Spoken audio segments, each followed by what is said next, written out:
అందరికీ నమస్కారం. కావలి రిపోర్టుకు స్వాగతం. ఇటీవల కేరళలోని వయోనాడులో జరిగిన విషాదం అందరికీ తెలిసిందే. ఇలాంటివి గతంలో మనం చాలా చూశాం.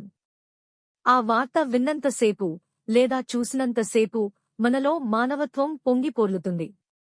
మరుక్షణంలో దాన్ని మరిచిపోయి ప్రకృతి వైపరీత్యాలు రావడానికి చేయవలసిన పనులన్నీ చేస్తున్నాం. ఒక్క మాటలో చెప్పాలంటే మనమే మన దేశాన్ని, మన ప్రపంచాన్ని నాశనం చేస్తున్నాం.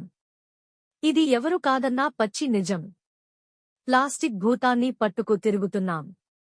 వాహన కాలుష్యాన్ని పెంపొందిస్తున్నాం. నదులను, సముద్రాలను కలుషితం చేస్తున్నాం. కొండలను మైనింగ్ పేరుతో పిండి చేస్తున్నాం. అపరిమితమైన టెక్నాలజీ కోసం ఆశపడుతూ అందమైన ప్రకృతిని అందవిహీనంగా మారుస్తున్నాం. ఇదంతా మనవల్లే కాదు కదా, ప్రభుత్వాల బాధ్యత ఉందిగా అని కొందరు అడగవచ్చు.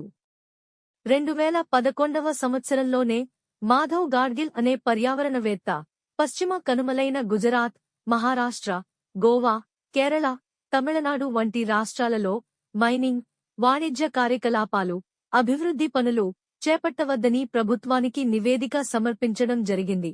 కాని అటువంటి నివేదికలను పూర్తిస్థాయిలో పాటించే స్థితిలో మన ప్రభుత్వాలు లేవు. అలాగే మానవ తప్పిదాల వల్ల ఉష్ణోగ్రతలు మారుతున్నాయని, హిమాలయాలు కరిగి పెను ప్రమాదం ఉందని పర్యావరణవేత్తలు సూచించినా ఆ వార్త విని ఏ చలనం లేని మనుషులుగా తప్పు మీద తప్పు చేస్తున్నాం. ఇప్పటికైనా నిజాన్ని గ్రహించి మనవల్ల భూమికి జరుగుతున్న నష్టాన్ని తెలుసుకుని మరెన్నో ప్రకృతి వైపరీత్యాలు రాకుండా ఆపేందుకు కృషి చేయాలి. అలా కాకుండా మనం మారకుండా ప్రకృతితో ఆటలాడితే ఏదో ఒక రోజు భూమి తనకు జరిగిన అన్యాయాలపై మనతో మాట్లాడేది ఖాయం. కాని ఆ మాటలు వినడానికి మనం ఉండమనేది సత్యం. కావలి రిపోర్ట్ ఛానల్ని తప్పక సబ్స్క్రైబ్ చేయండి.